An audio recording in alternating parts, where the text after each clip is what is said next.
Baik teman-teman, di sini kami akan mensurvei kepada mahasiswa UNESA mengenai kesetaraan gender yang ada di Indonesia. Yuk, mari kita tonton. Baik, mohon izin untuk minta waktunya sebentar, boleh Kak? Iya boleh. Saya mau bertanya mengenai pendidikan dan kesetaraan gender di Indonesia ini. Jadi saya akan meminta pendapat Kakak. Sebelumnya, apakah Kakak sudah mengetahui mengenai kesetaraan gender? Iya cukup tahu. Mungkin karena sekarang lagi banyak digaungkan ya Mas ya. Jadi sedikit-sedikit tuh sudah ngerti. Ya dari dulu sih sebenarnya, dari sekolah juga udah tahu. Tahu saya. Baik, pertanyaan selanjutnya, dari mana Kakak mengetahui informasi mengenai kesetaraan gender ini? Mungkin dari pendidikan sebelumnya seperti SD, SMP, atau mungkin dari berita yang sedang hot gitu kan? Iya, mungkin isu-isu apa Mas tadi? Kesetaraan gender itu biasanya digaungkan waktu hari-hari khusus ya.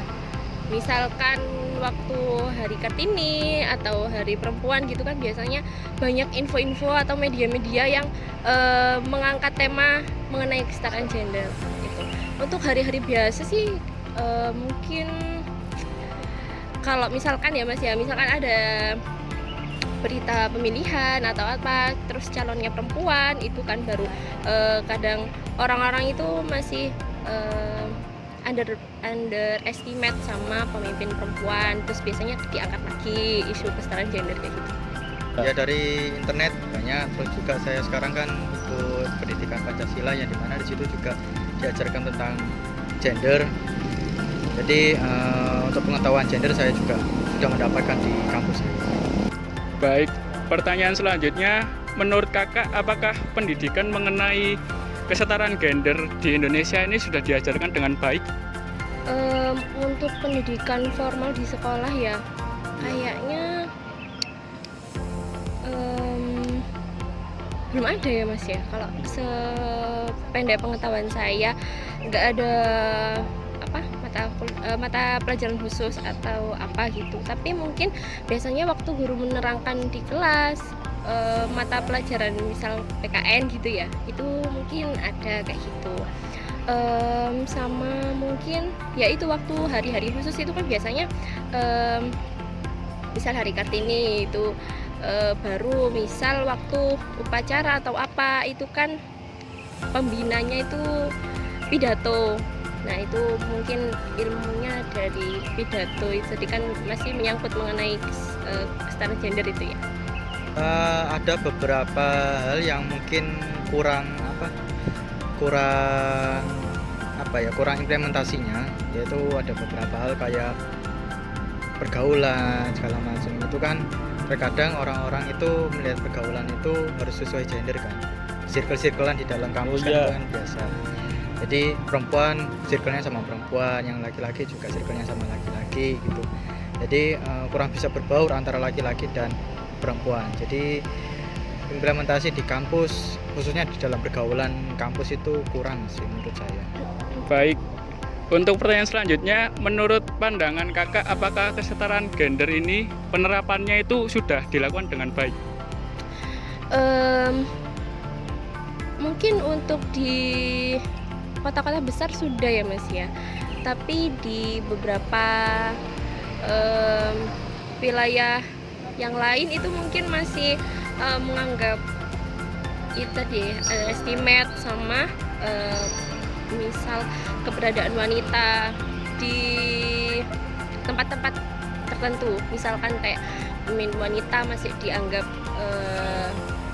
tabu gitu kan ya misalnya, atau mungkin pekerjaan-pekerjaan tertentu itu masih masih kontra lah sama sosial di kita gitu ya kayak gitu.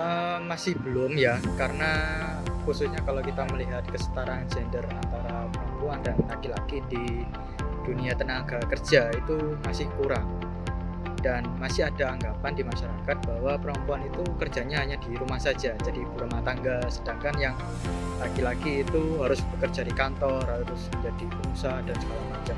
Jadi menurut saya kesetaraan gender di Indonesia ini masih kurang dalam hal pekerjaan, dan statement dari masyarakat atau doktrin dari masyarakat itu sendiri masih kurang.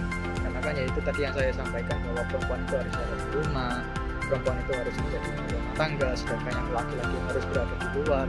Itu menurut saya kurang kalau kita bicara tentang kesetaraan gender.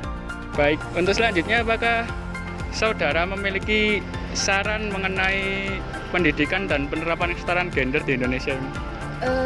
Untuk saran dari saya ya mungkin kalau ya itu sih digaungkan lagi, misal dari tingkat terkecil ya, kayak pemimpin misal di kelas atau ketua hima atau ketua UKM ya, atau masih di sekolah-sekolah itu ya gak apa-apa kalau punya perempuan gitu, asalkan dia memenuhi kriteria atau bisa memimpin dari naungannya itu dari hal-hal kecil nanti kan bisa untuk hal besarnya itu kan maksudnya bisa gitu loh Mas, ya gak sih? Menurut aku gitu ya, dimulai dari hal-hal kayak kecil kayak gitu. Terus sekali lagi itu pokoknya meskipun laki-laki meskipun perempuan, pokoknya dia bisa bertanggung jawab dan bertanggung jawab itu terus ya nggak apa-apa, nggak masalah. Mungkin pendapat ya, karena kalau kita melihat tentang tadi itu statement masyarakat atau doktrin dari masyarakat, bahwasanya yang bekerja di luar itu bukan hanya seorang laki-laki saja, tapi perempuan pun boleh. Bahkan sekarang itu kaum muda ya dari perempuan itu, kalau kita melihat di videonya Najwa Shihab dan yang lain-lain, itu menggaungkan bahwa ketika berkeluarga pun ya gaji seorang istri itu jauh lebih tinggi ketika bersama dengan laki-lakinya itu nggak apa-apa. Jadi hal-hal yang kecil yang seperti itu harus kita gaungkan. Jadi bukan hanya yang di rumah itu bukan hanya perempuan saja yang menjadi ibu rumah tangga, tetapi laki-laki pun bisa menjadi bapak rumah tangga lah istilahnya. Ini yang mengurus rumah, selain itu yang kerja adalah ibunya atau istrinya gitu. Jadi yang pasti dari pendapat saya adalah kesetaraan gender di Indonesia ini harus terus digaungkan, apalagi melihat sekarang kan generasi yang modern, generasi Gen Z lah, yang dimana mereka itu inginnya itu bebas. Jadi mau laki-laki maupun perempuan itu bebas melakukan apa saja. Yaitu tadi kita harus dengan cara menggaungkan kesetaraan gender, supaya pilihan hidup laki-laki dan perempuan ini bisa berjalan sesuai keinginannya tanpa melihat statement dari masyarakat atau doktrin dari masyarakat tersebut. Baik, terima kasih Kak atas waktunya. Mohon maaf karena telah mengganggu waktunya. Baik Kak, terima kasih atas pendapat Kakak. Sebelumnya saya mohon maaf apabila mengganggu waktu Kakak. Oh iya, nggak apa-apa Mas. Ya. Menurut beberapa narasumber, walaupun telah ada yang memperjuangkan untuk kesetaraan gender di Indonesia, implementasi kesetaraan gender masih belum maksimal. Ini disebabkan oleh minimnya perhatian masyarakat Indonesia terhadap isu kesetaraan gender, sehingga upaya-upaya yang telah dilakukan seringkali tidak mendapatkan dukungan yang cukup. Oleh karena itu, diperlukan upaya yang lebih besar untuk dalam meningkatkan kesetaraan gender di Indonesia. Akan pentingnya kesetaraan gender untuk mencapai implementasi yang lebih maksimal di masa yang akan datang. Terima kasih.